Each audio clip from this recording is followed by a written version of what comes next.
നമസ്കാരം. നമ്മളോടൊപ്പം ഇപ്പോൾ ഡെമോക്രാറ്റിക് കേരള കോൺഗ്രസ് സംസ്ഥാന സെക്രട്ടറി LR വിനയചന്ദ്രനാണ് ചേരുന്നത്. അദ്ദേഹത്തിൻ്റെ പുതിയ പാർട്ടി പ്രവേശനവുമാണ്.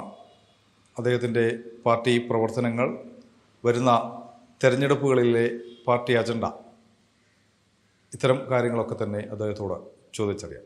നമസ്കാരം. നമസ്കാരം.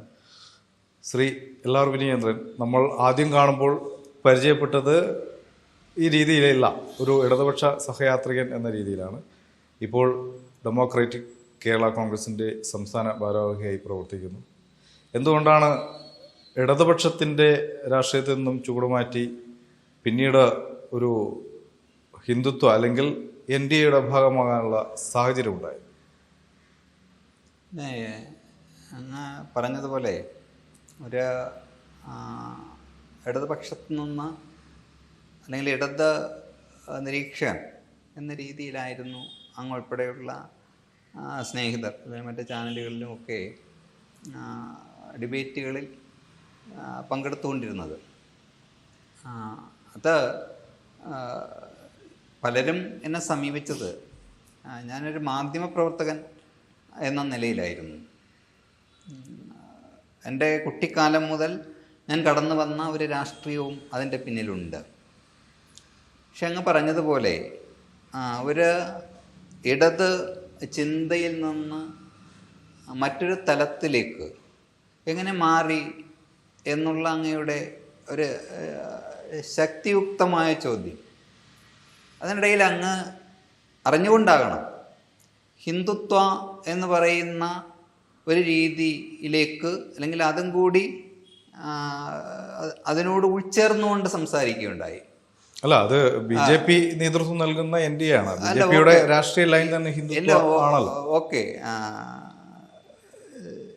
അങ്ങ് മനസ്സിലാക്കേണ്ടത്, ഇപ്പോൾ ഞാൻ എൻ്റെ പേര് LR വിനയചന്ദ്രൻ എന്നാണ്. അപ്പോൾ ഞാൻ എൻ്റെ ആ പേര് വിനയചന്ദ്രൻ എന്ന പേര് ഒരു ഹിന്ദു നാമധാരി എന്ന് വേണമെങ്കിൽ പറയാം, ആ രീതിയിൽ ചിന്തിക്കുകയാണെങ്കിൽ. പക്ഷേ അത്തരത്തിലുള്ള ചിന്തയിലേക്ക്, അല്ലെങ്കിൽ അടിയുറച്ച അത്തരത്തിലുള്ള ചിന്തകളിലേക്ക് മനസ്സിനെ വ്യാപരിക്കുവാനോ അത്തരത്തിൽ ചിന്തിക്കുവാനോ ഞാൻ ആഗ്രഹിക്കുന്നില്ല. പിന്നെ അങ്ങ് ചോദിച്ചതുപോലെ എന്താണ് ഒരു ചുവടുമാറ്റം? ഈ ചുവടുമാറ്റം എന്നത് പറയുന്നത്, ഞാൻ ഒരു കേരള കോൺഗ്രസ് രാഷ്ട്രീയത്തിലൂടെ കുറേ കാലങ്ങളായി, അതായത് ഒരു പക്ഷേ ഒരു 1.5 പതിറ്റാണ്ടിലേറെയായി കേരള കോൺഗ്രസ് രാഷ്ട്രീയത്തോട് ചേർന്ന് നിൽക്കുന്ന ഒരാളാണ്. അപ്പോൾ ഞാൻ മാണി സാറിനോടൊപ്പമായിരുന്നു. പിന്നീട് ജനാധിപത്യ കേരള കോൺഗ്രസ് എന്ന് പറഞ്ഞ് ഞങ്ങളെ നയിച്ചുകൊണ്ടിരുന്ന നേതാക്കന്മാരെല്ലാം അതിലേക്ക് പോവുകയും അതിനോടൊപ്പം ചേർന്ന് പ്രവർത്തിച്ചുകൊണ്ടിരിക്കുകയും ചെയ്യുകയായിരുന്നു. അപ്പോൾ നമ്മൾ വിശിഷ്യ കേരള കോൺഗ്രസിനെ കുറിച്ച് പറയുമ്പോൾ നമ്മൾ പറയുന്നൊരു കാര്യമുണ്ട്, വലിയ വലിയ നേതാക്കന്മാരെ കുറിച്ച് പറയുമ്പോൾ പോലും നമ്മൾ പറയുന്നൊരു കാര്യമുണ്ട്. അങ്ങ് ഉൾപ്പെടെയുള്ള മാധ്യമ പ്രവർത്തകർ പറയുന്നുണ്ട്, ഇത് വളരും തോറും പിളരും തോറും അതിങ്ങനെ വളരുകയും ചെയ്യുന്ന ഒരു രാഷ്ട്രീയ പ്രസ്ഥാനമായി അതിനെ കാണുക നമ്മുടെ ഒരു പതിവ് ശൈലിയാണത്. അപ്പോൾ അത്തരത്തിൽ ഇപ്പം നമ്മുടെ ഒരു മാറ്റം എന്ന് പറയുന്നത് അത്തരത്തിൽ വലിയ വലിയ നമ്മളെ തലതൊട്ടപ്പന്മാരായ നേതാക്കന്മാർ പോലും ആ അത്തരത്തിലുള്ള മുന്നണി മാറ്റങ്ങൾ പലപ്പോഴും ഉണ്ടായിട്ടുണ്ട് അവരുടെ ഇടയിൽ നിന്നും.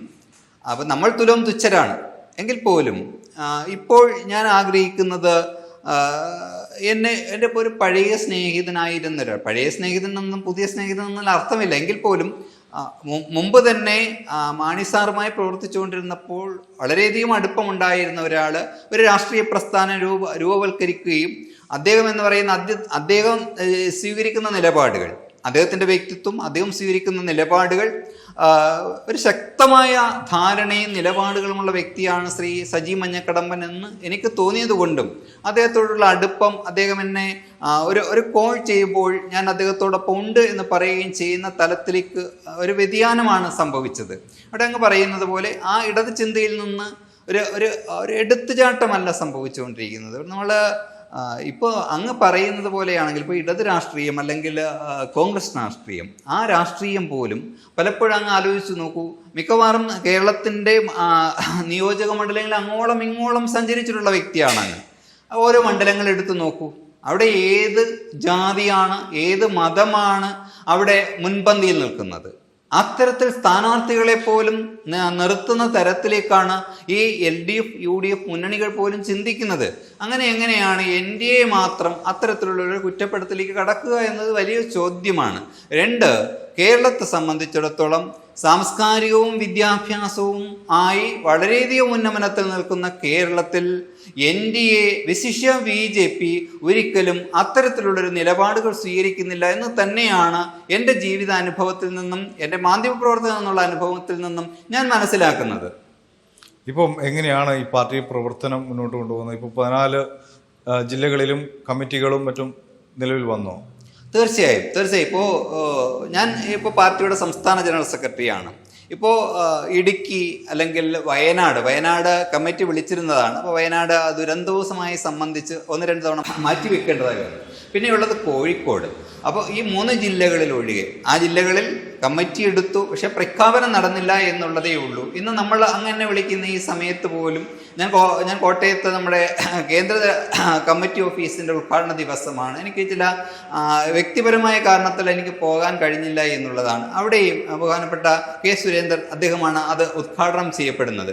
അപ്പോൾ അത്തരത്തിൽ എല്ലാ ജില്ലകളിലും പ്രവർത്തന സജ്ജമാണ് എന്ന് NDAയുടെ ചെയർമാൻ എന്നുള്ള നിലയിൽ ശ്രീ തുഷാറും BJPയുടെ സംസ്ഥാന പ്രസിഡന്റ് എന്നുള്ള നിലയിൽ ശ്രീ സുരേന്ദ്രൻജി മനസ്സിലാക്കിയിരിക്കുന്നു എന്ന് തന്നെയാണ് ഞാൻ വിശ്വസിക്കുന്നത്. എല്ലാ ജില്ലകളിലും ശക്തമായ കമ്മിറ്റികൾ, അതായത് നേരത്തെ കേരള കോൺഗ്രസിൽ നിന്നിരുന്നവരും LDFൽ നിന്ന് UDFൽ നിന്നുമുള്ള ഘടകകക്ഷികളിൽ പെട്ടിട്ടുള്ളവരും ഇതിലേക്ക് വരുന്നു. ഇപ്പോൾ BJP അത് കഴിഞ്ഞാൽ BDJS 3-ാം സ്ഥാനമാണോ ഇപ്പോൾ ഡെമോക്രാറ്റിക് കേരള കോൺഗ്രസ് ഉദ്ദേശിക്കുന്നത് NDAയിൽ?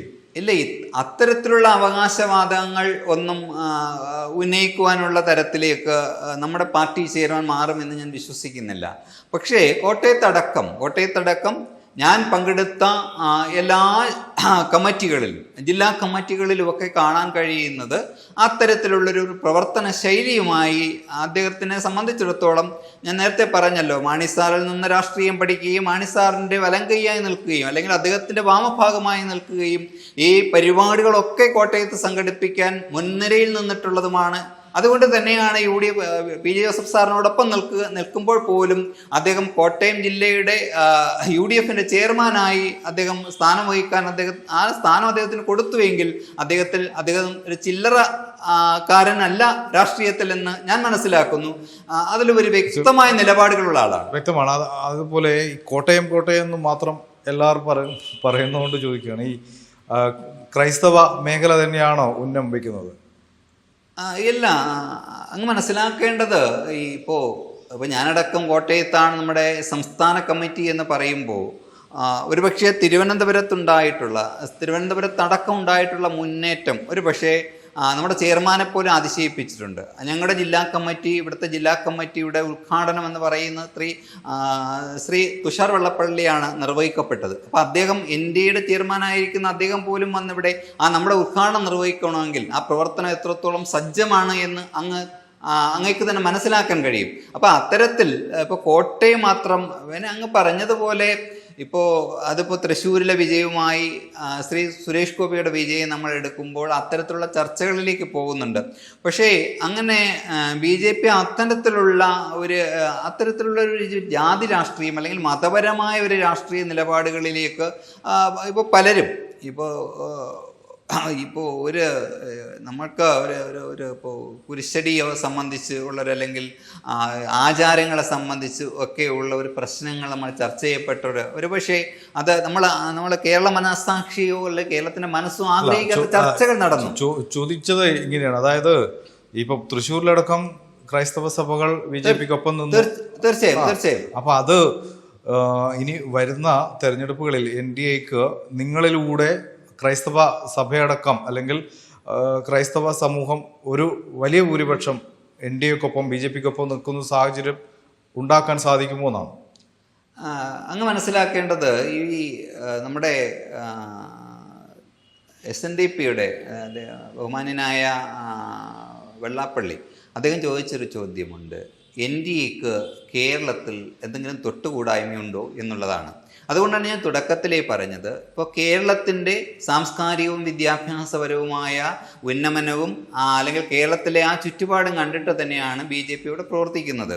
BJP കഴിഞ്ഞ ലോക്സഭാ തിരഞ്ഞെടുപ്പിൽ എത്ര സ്ഥലത്താണ് 11ഓളം സ്ഥലത്ത് 1-ാം സ്ഥാനത്തും 8ഓളം സ്ഥലത്ത് 2-ാം സ്ഥാനത്തും നിലയുറപ്പിച്ചിട്ടുണ്ട്, അതായത് ലോക്സഭാ തിരഞ്ഞെടുപ്പിൽ. അപ്പോൾ അത്തരത്തിലുള്ള വളർച്ച 3-ാം സ്ഥാനത്തേക്ക് എത്തിയെടുത്ത് പോലും വോട്ടിംഗ് പെർസെൻറ്റേജ് എന്ന് പറയുന്നത് വളരെ കൂടുതലായിട്ടുണ്ട്.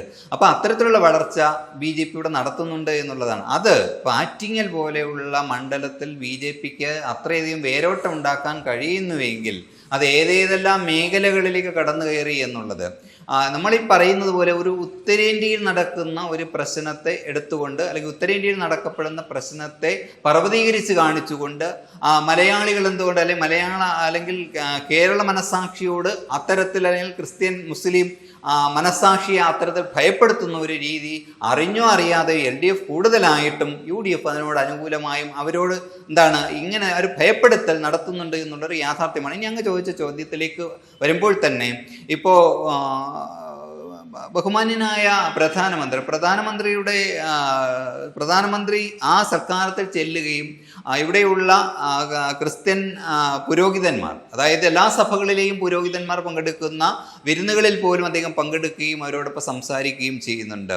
അങ്ങനെ ഈ ഞാൻ മനസ്സിലാക്കുന്നത് ഈ ജാതീയമായ അല്ലെങ്കിൽ മതപരമായ മാറ്റം ആ ഒരു ചുറ്റുപാട് മാറ്റിവെച്ചുകൊണ്ട് ഈ തങ്ങൾക്ക് അല്ലെങ്കിൽ ജനോപകാരപ്രദമായ കാര്യങ്ങൾ ഇപ്പൊ കേന്ദ്ര സർക്കാർ നടത്തുന്ന എത്രയോ കാര്യങ്ങൾ ഇതൊക്കെ ചെയ്യുമ്പോൾ പോലും കഴിഞ്ഞ ദിവസങ്ങളിലൊക്കെ നമ്മൾ കേരളത്തിലുണ്ടായ ചില വിവാദങ്ങൾ കണ്ടു. പുൽക്കൂട് തകർക്കുന്നു, ഈ ആഘോഷം ക്രിസ്മസ് ആഘോഷം തടയുന്നു എന്ന തരത്തിലുള്ള പ്രചരണങ്ങൾ അല്ലെ, അതിൽ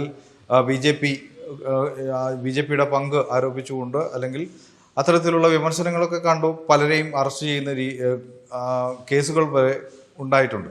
അപ്പോൾ ഇത് രണ്ടും കൂടെ എങ്ങനെ യോജിച്ചു കൊണ്ടുപോകാൻ സാധിക്കുമെന്നാണ് ചോദിക്കുന്നത്. അല്ല, അത് BJPയെ സംബന്ധിച്ചിടത്തോളം BJPയുടെ സംസ്ഥാന പ്രസിഡന്റ് തന്നെ പറഞ്ഞിട്ടുണ്ട്, അങ്ങനെ ആരെങ്കിലും പ്രവർത്തിക്കുകയോ അത്തരത്തിലുള്ള ചിന്തകൾ അവരുടെ ഉള്ളിലേക്ക് കടന്നു വന്നാലോ അങ്ങനെയുള്ളവർ ഈ പാർട്ടിയിൽ ഉണ്ടാവില്ല എന്ന് അസന്ദിഗ്ധമായി പറയുകയാണ്.